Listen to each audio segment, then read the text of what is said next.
फतेहपुर नाम के गांव में रामू नाम का एक गरीब धोबी रहता था। रामू हर दिन की तरह नदी के किनारे कपड़े धो रहा था। तभी उसकी पत्नी राधा टोकरी लेकर आती है। राधा, आज इन कपड़ों का बोझ मेरे कंधों को तोड़ रहा है। ऐसा लगता है जैसे मुखिया जी के कपड़ों में गंदगी नहीं बल्कि उनका भारी घमंड भरा हुआ है। जितना मैं रगड़ता हूँ उतनी ही मेरी हिम्मत जवाब देने लगती है। पर क्या करूं? पेट की भूख और बेटे का भविष्य इन हाथों को रुकने नहीं देता। अरे ओ जी, आप इतना गुस्सा क्यों कर रहे हैं? थोड़ा धीरे हाथ चलाइए, वरना नया कपड़ा फट गया तो मुखिया जी हमें गांव से बाहर करवा देंगे।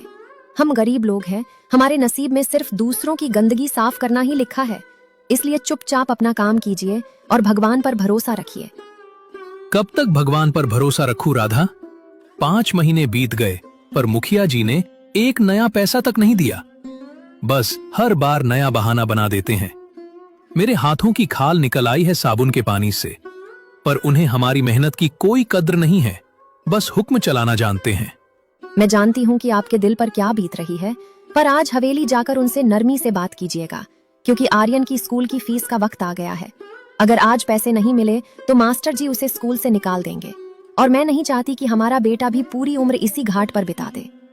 रामू अपने घर पहुंचता है। आर्यन आंगन में बैठा फटी किताब देख रहा है। तभी रामू कहता है, क्या बात है मेरे शेर बेटे, आज स्कूल नहीं गया? और इस फटी हुई पुरानी किताब को ऐसे क्यों देख रहा है, जैसे इसमें कोई खजाना छिपा हो? तू चिंता मत कर, तेरा बाप अभी जिंदा है। मैं आज ही तेरे लिए नई और चमकदार किताबों का इंतजाम करूंगा। बाबूजी, मास्टर जी ने आज सबके सामने मुझे क्लास से बाहर निकाल दिया और कहा कि फटे पन्नों से पढ़ाई नहीं होती। कल नई किताब लाना वरना स्कूल मत आना। क्या हम इतने गरीब हैं कि एक किताब भी नहीं खरीद सकते? क्या मुझे भी अपनी पूरी जिंदगी इसी गरीबी के अंधेरे में गुजारनी पड़ेगी?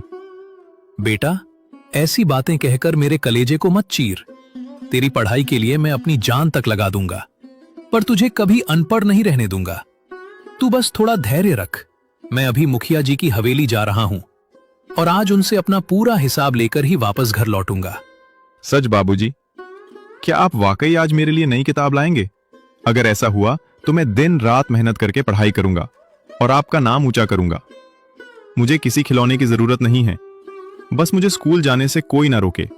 यही मेरी सबसे बड़ी ख्वाहिश है। रामू मुखिया जी के हवेली पहुंचता है। मुखिया जी बारांदे में बैठे आराम कर रहे थे। प्रणाम मुखिया जी, मैं बड़ी उम्मीद लेकर आपके द्वार पर खड़ा हूं। मेरे बेटे की स्कूल की किताब के लिए कुछ पैसों की सख्त जरूरत आन पड़ी है। हुजूर, मेरा 5 महीने का पुराना हिसाब कर दीजिए। आपकी बड़ी कृपा होगी और मेरा बच्चा अपनी पढ़ाई जारी रख पाएगा। अबे ओ रामू, तू रोज रोज यहाँ पैसे मांगने आ जाता है, क्या तुझे शर्म नहीं आती? कल जो तू मेरा रेशमी कुर्ता लाया था उसमें अभी भी दाग है। जब तक तू अपना काम ठीक से करना नहीं सीखता तब तक तुझे एक ढेला भी नहीं मिलेगा, समझ गया? चल यहां से भाग। मालिक, वो दाग नहीं है, वो कपड़े की उम्र है जो अब ढलने लगी है। मैंने तो अपनी पूरी जान लगा दी थी उसे चमकाने के लिए।